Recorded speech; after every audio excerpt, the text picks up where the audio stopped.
annabi sallallahu alaihi wasallam ya ce wani sarki ne daga cikin sarakunan da suka gabata, yana da wani masihircinsa. Kasan illa man rahimallah, galibi masu mulki da yawa, masu mulki suna da matsafansu, sai waɗanda Allah ya ci kansu suna nan da bokayensu, masu musu duba, masu musu tsafe-tsafe, masu musu duk abin da suke musu. Annabi ya ce shi ma yana da masihircinsa. Lokacin da girma ya kama wannan masihircin, sai ya gaya ma shi mai sarautar, ya ce mishi ranka da ka nemi wani yaro mai basira mai fahimta a turo shi fara koya mishi harkar nan na zafi-zafi, saboda in na mutu kar ya zama an rasa wadda zai ci gaba da wannan aiki.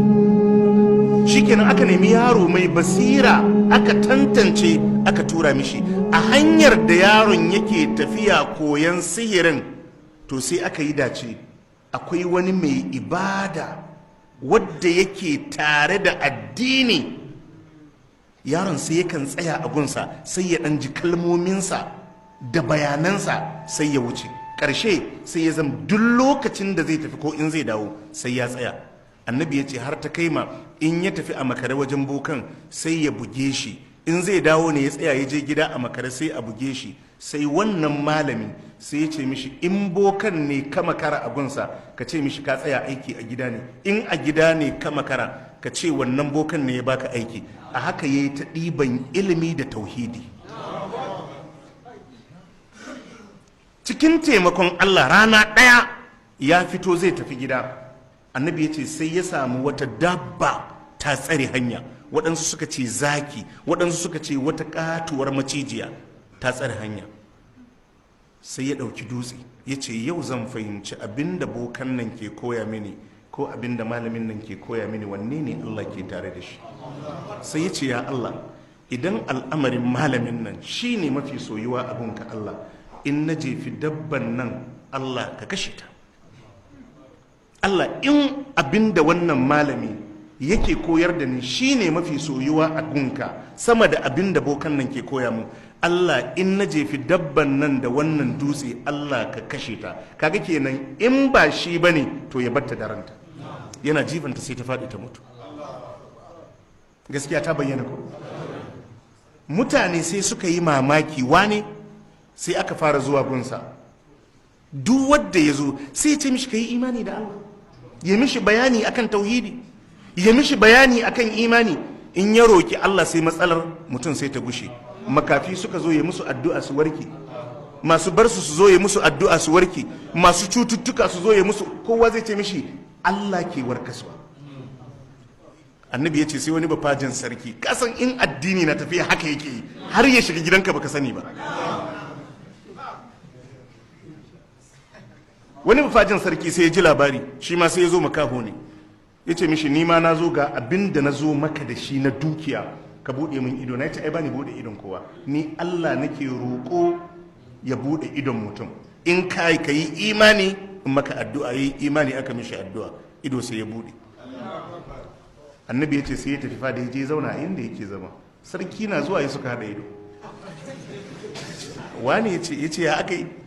Ya ce wallahi Allah ya buɗe min ido na. Allah ya ce iya. Akwai wani Allah bayan ni? Ya ce akwai Allah, ubangiji na ubangijinka. To idan shekara nawa yana zaune da kai baka buɗe mai ido baka ce kai ne Allah?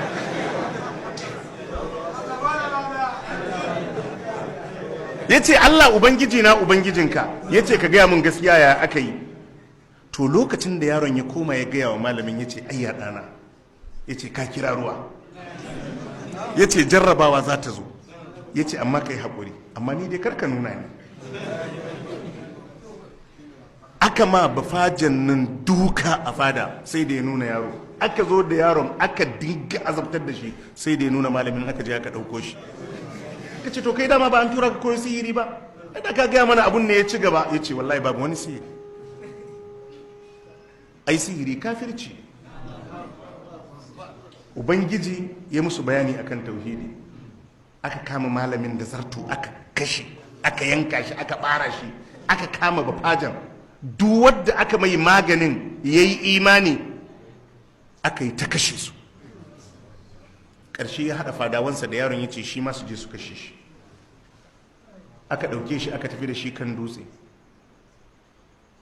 Allah ya halakar da su akan dutsen ta hanyar girgiza. Yaron ya dawo, aka ɗauke shi aka tafi da shi ruwa, a je a nutsa shi, kwale-kwalen ta kife ya dawo, duk hanyar da za a bi a kashe shi gagara. Ya ce mishi, ranka ya dade, idan fa kana so ka kashe ni, abu ɗaya da ka yi shine ka tara duk mutanen gari. Kun ji tara mutanen gari ko? Ba abinda Fir'auna ya ba kenan? Ya ce ka tara mutanen gari.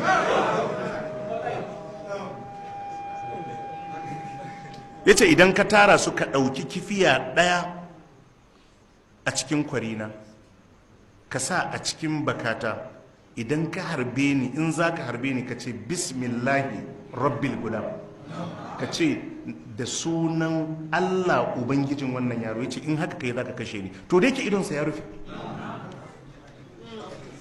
ya sa aka yi abin da yaron duka aka taru, ya ɗauki kifiyar, ya ce bismillahi rabbil gulam, aka harbe shi. Ana harbinsa, annabi ya ce kifiyan ta fada a nan ɗinsa, ya dafa wajen sai ya mutu. To mutane suna da labari dama, duk hanyar da za a bi a kashe shi bai yiwu ba. Yanzu gashi an ce an yi imani da ubangijinsa, da sunan ubangijinsa, ya mutu. Duka taron kawai sai aka fara amanna da rabbil gulam, amanna bi rabbil, gari kawai sai aka rike da imani. Kaga nasarar ko? To haka Allah yake, haka Allah yake.